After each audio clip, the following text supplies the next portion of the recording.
And it was about 9:30 this morning. We planned this for a company, and for obvious reasons I don't want to reveal their name, but they're listening and they'll know it. We had a room full of crisis managers for the first time they met, and so within 5 minutes we made a pretty rapid decision. This is the real one. And so we went through the correct drills of activating crisis management procedures to jump from slow time to quick time thinking and so on. If we use a standard actuary employed by major insurance companies to calculate the probability of these events coinciding in a 10-year mean, we learn that the probability of this happening is greater than 1 in 300 tetragillion. To put that in perspective, that's a number with 41 zeros behind it.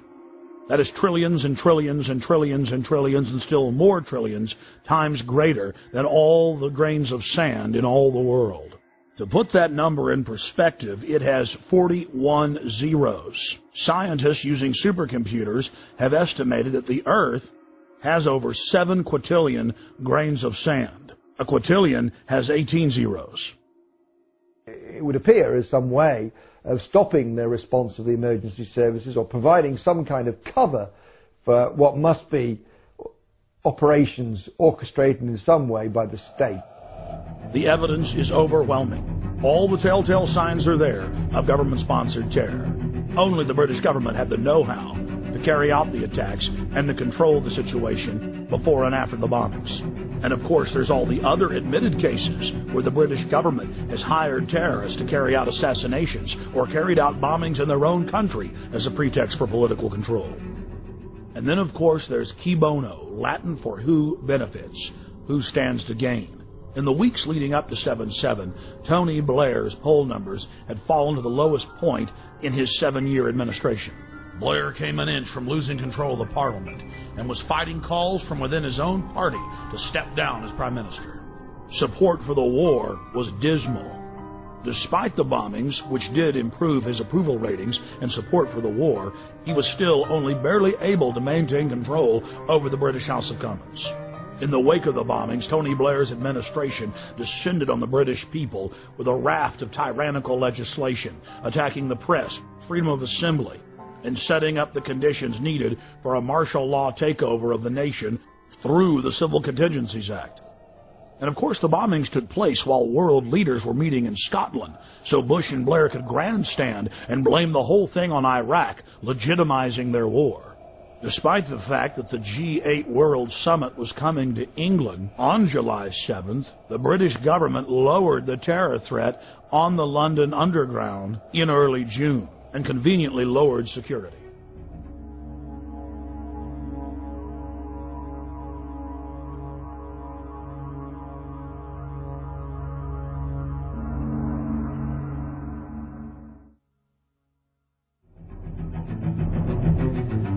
We were told that we invaded Iraq to bring the nation freedom, but Pentagon documents show their real plan was to balkanize the nation into 3 or 4 sections and foment endless sectarian civil war. The true objective was to ensure the nation remained in turmoil as a pretext to build permanent military bases, as well as delivering long-term profits to defense contractors. Think about it. Do defense contractors make more money if they were just in Iraq a year? Or now the projected decade? United States, British, and Israeli forces have all been caught repeatedly carrying out staged terror attacks in Iraq in an attempt to keep the war going. In the interest of time, we'll look at just one example. In late September of 2005, in the British-controlled city of Basra, 2 British Special Forces SAS commandos attacked a group of police at a checkpoint, killing one and injuring another. When they were finally subdued and brought into custody, their car was filled with plastic explosives, automatic weapons, rocket-propelled grenades, and other bomb-making materials. Why would members of Britain's most elite fighting force, the Special Air Services, be dressed up like Arabs out shooting police with a car full of plastic explosives in a city that had been racked by sectarian violence? The governor of Basra in Iraq ordered that the British soldiers be held for trial for the murder they'd committed. Within hours of their incarceration, dozens of British tanks and hundreds of soldiers assaulted the main police station in Basra, killing jail guards and police in the process to free the 2 commandos. Over 150 prisoners escaped, and the controlled mainstream media reported on the incident as if it was no big deal. We cannot wait for the final proof. The smoking gun could come in the form of a mushroom cloud. The United States knows that Iraq has weapons of mass destruction. Saddam Hussein already possesses 2 out of the 3 key components needed to build a nuclear bomb. In early February of 2006, members of the British government leaked documents that the White House admits are authentic. Known as the White House Memo, it is the minutes of a pre-war meeting between Prime Minister Tony Blair and George Bush in the Oval Office. The minutes contain the discussion of a classic false flag operation, where Bush tried to lure Saddam into war using UN aircraft. Mr. Bush told Tony Blair of the extraordinary plan during a meeting in the White House on January 31, 2003, 6 weeks before the war started, the Times of London reported. The Times reads, President Bush had plans to lure Saddam Hussein into war by flying an aircraft over Iraq painted in UN colors in a hope he would shoot it down. The memo also contained details of President Bush's plan to have defectors claim they had seen weapons of mass destruction that didn't exist. Well, it is perfectly true that we now know that the evidence, both in the United States and in Britain, which was put before the people, turns out to be wrong. It was known to be wrong. It was fed to Parliament. It was fed to Congress in order to get the necessary support. But we don't want the smoking gun to be a mushroom cloud. When Congress threatened to block the reauthorization and expansion of the USA Patriot Act in 2006, President Bush announced that he would still enforce the law even if it was not a law. That, by its definition, is dictatorship.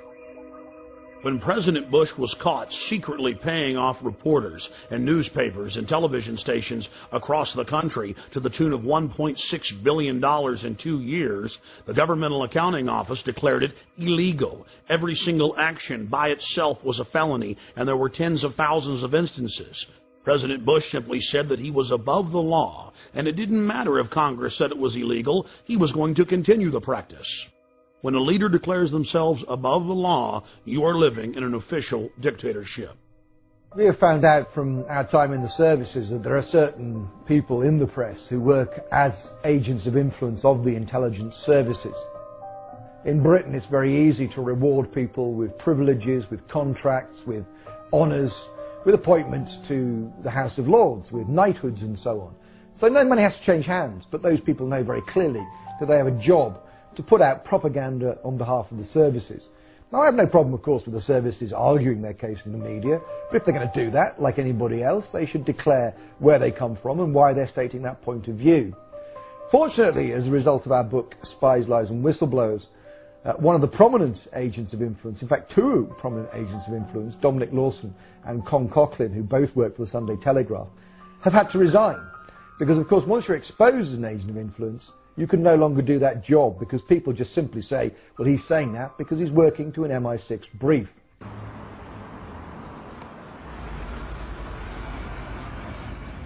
When Congress informed Bush that secret arrest, secret detention, and torture was illegal, he simply had his Attorney General, Alberto Gonzales, issuing a policy paper claiming that it was lawful. Known as the infamous torture memos, Gonzales said that they would simply stop calling it torture and call it pressure, and that if someone died in custody from torture, that was acceptable.